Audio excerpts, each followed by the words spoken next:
right, welcome to Talking Investing. I'm Tom, and as always, this is not financial advice. Today, I want to bring you kind of an emergency update on Bitcoin and the Bitcoin miners. They're having a very big reaction today, especially the Bitcoin miners. Bitcoin did have a move down after the equity markets closed last night. Is this an emergency? Is it time to panic? I want to go through all of that, let you know what my thoughts are. So please remember, if you enjoy this content, please remember to subscribe to the channel. It helps the channel out a lot. I really appreciate it. Also, you can smash the like button and hit the notification bell. Let's talk about Bitcoin because it is at a critical point right now. Right now, we're a couple hours into the trading day. So by the time you see this, it should be the middle of the trading day. We'll see where we're at that point. But right now, I want to show you the board is basically red from top to bottom, with the exception of Core Scientific. Core Scientific is a little bit in the green, but a lot of the Bitcoin miners are pushing very close to double-digit moves to the downside.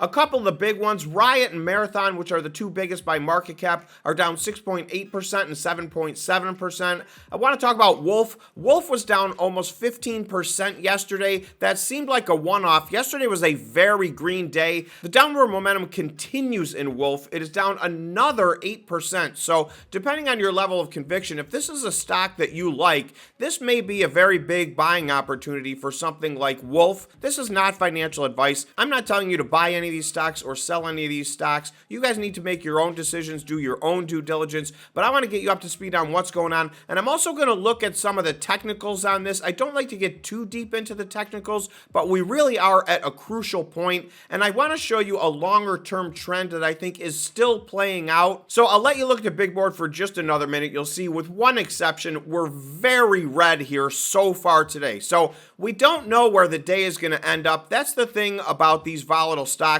I've seen days like this where all of a sudden by the end of the day, some of these end up popping into the green. I've seen other days where the momentum continues and all of a sudden everything is double digits down. So we do need to stay tuned and keep a close eye on this. Okay, so let's switch over to the Bitcoin chart because there's a bunch of interesting things going on here. I've long been talking on this channel about this line here. I have a red line at $28,800. This is a line that's held up over the course of several years, and currently you can see all the way even zoomed into the 15-minute time frame. This line has continued to hold up, so this got all the way down to 28,477, yet within that 15-minute candle it still ran back above the $28,800 line. So that shows you, when you can drill down to the 15-minute time frame and you've got a line of support that's holding up, that's very, very strong. Now, I am not going to be concerned if this breaks down on the 15-minute time frame. So where I would be concerned, if we close a candle below this on the one-day time frame, and then particularly if we confirm and close another one below this on the one-day time frame, I do think there's a chance that we can continue to move to the downside. I want to talk about some potential short-term downside risk, and then I want to talk about what I think is happening in the big picture. These pullbacks can be big buying opportunities, so I want to take a look and show you what I think are some of the crucial spots to pay attention to for Bitcoin over the next few days. So you can see on the 4-hour time frame, since we went above this line at 28.8, every single 4-hour candle has closed above this line since then. Now this 4-hour candle right now is once again proving to be a big test. We're in the middle of this. By the time you see this, this may be closed. So I won't be too concerned, even on the 4-hour time frame, if we stay very close to this line. So we have been doing that. If this is holding up, so far it has held up 100%. Where I will get concerned, and I do have a price target in mind, if we do break below this on the one-day time frame. Okay, so here's the one-day time frame. You can see today's candle right now, we're sitting right at 28,800 as I'm making this video. So we'll see where the rest of the day goes. Already today we have a candle wick. We have gotten as low as $28,477. So we'll see. We may move above and below this line throughout the day. We'll see where the candle ends the day. Okay, I want to show you something else that I've been talking about for quite some time over the course of the last several weeks. This is an indicator I've been keeping an extremely close eye on. Now, I do want to remind everybody, I say this all the time, this is just one indicator, so I recommend everybody take any one indicator with, a grain of salt and try and put it into a bigger perspective, because no indicator is perfect. None of these are undefeated. So, however, there are times if you put a bunch of these together, they start to tell a story, and that's what I think's been happening. So I've been basically calling for a pullback over the last several weeks on this channel in Bitcoin, and I've talked about two lines, 28,800 and then somewhere maybe in the 27,500 range I think would be the next spot that I would look at if 28,800 doesn't hold up. But I'm going to give you a reason why I think there's a very good chance this line of support could hold. I drew a line here. You're going to see a gold line basically from June 5th.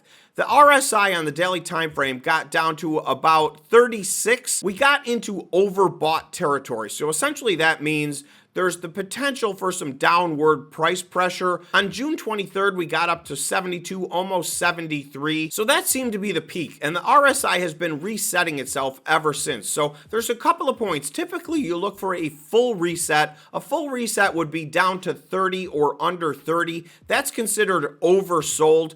But I picked up on this trend here quite some time ago. And if you are familiar with the channel, for those of you who are members or subscribers, you've seen me talk about this, especially on the live streams. We do live streams every Friday for everybody. We also do a live stream every Tuesday for members only. So if you're not a member, we will be doing a live stream later today. There should be a join button right next to the subscribe button. And if you don't see that, there should be a link to join in the pinned content below. There's a line of support here on the daily RSI somewhere around 36. So we were up over 50, close to 60 when I started talking about two potential resets. I thought maybe we would find some support here at 50. 50 is considered neutral. We did go sideways at 50 for a week, but when this broke to the downside, I felt strongly there was a really good chance we would be testing one of two spots. So I would be looking at two things. If this daily candle closes below 28,800 and the daily RSI breaks below this gold line here at 36, then those two things to me would say we're going to maybe go a little bit lower. I've had the number in mind about 27,500 plus or minus. That's not an exact number, but that would be enough downward pressure to get a full reset on the daily RSI, which we may need to do. That would be down to 30. So if I zoom out a little bit, you'll see this does reset. Back in March of 2023, we did get oversold on the daily RSI. We got under 30, so that can happen. One of those 2 points I believe will come into play, and that I think is going to be the end of the downward pressure. We're basically 8 months into a bullish cycle here with Bitcoin. So we did have a double bottom back in November of 2022. I felt very strongly that was the bottom. I think a lot of people were on the same page. We were very, very oversold at that point. From that point to the top, you'll see that in about a 7-month period of time, we did have a double in Bitcoin. So we were up as much as 106%. So that's why I say I think we're about 8 months right now into a bull run with Bitcoin. I don't think it's over. I think there's a long time left to go, but you will see I have a line here between April 16th all the way to June 20th. So that's 2 full months where you'll see we had some consolidation, we had some downward pressure, and we hit a low here. What we've been talking about on the channel is we hit a low here back in November. We then hit a higher low back in March.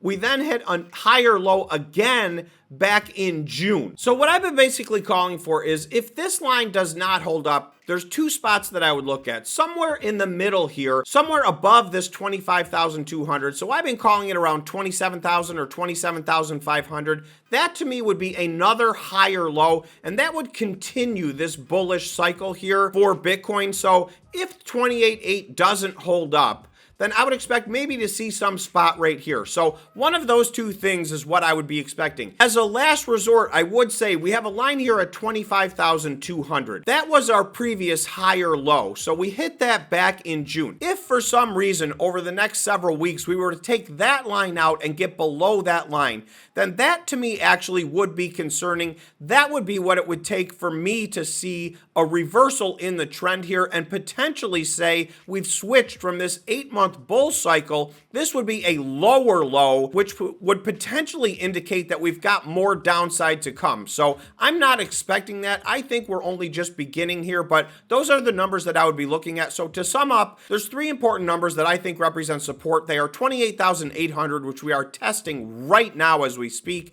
somewhere around 27,000 to 27,500. And then lastly, the last line of support for this bull run to continue, in my opinion, would be the 25,200 line, which is this purple line that you're looking at. So if that does not hold over the next month, then I do think we have a reversal. I'm not expecting that. I'm very much expecting either 28.8 to hold or go test maybe around 27,500. And at the same time, equally importantly, I would look for that daily RSI to reset to either 36 or down to 30. When we see that happen, that's when I think we're going to have a reversal. So obviously that's a lot to look at. I am still optimistic. So this is not financial advice. I don't want to tell you guys what to do, but what I will say is panic selling usually is the wrong thing. You guys have to use your own decision-making process. I'm holding on. I am strategically buying a little bit right here, so I do think we could potentially go a little lower. If we do, I'll buy some more. Obviously, I've kind of told you where my stop loss point would be. If we break below the 25,200 point, then I do think there could be more room to the downside. So if you want to hear a deeper dive on this, again, we are doing a members only session after the market closes today. So I look forward to seeing everybody there. I want to thank all the existing members and welcome to any new members. Thanks everybody for watching the video, and we will see you in the next one.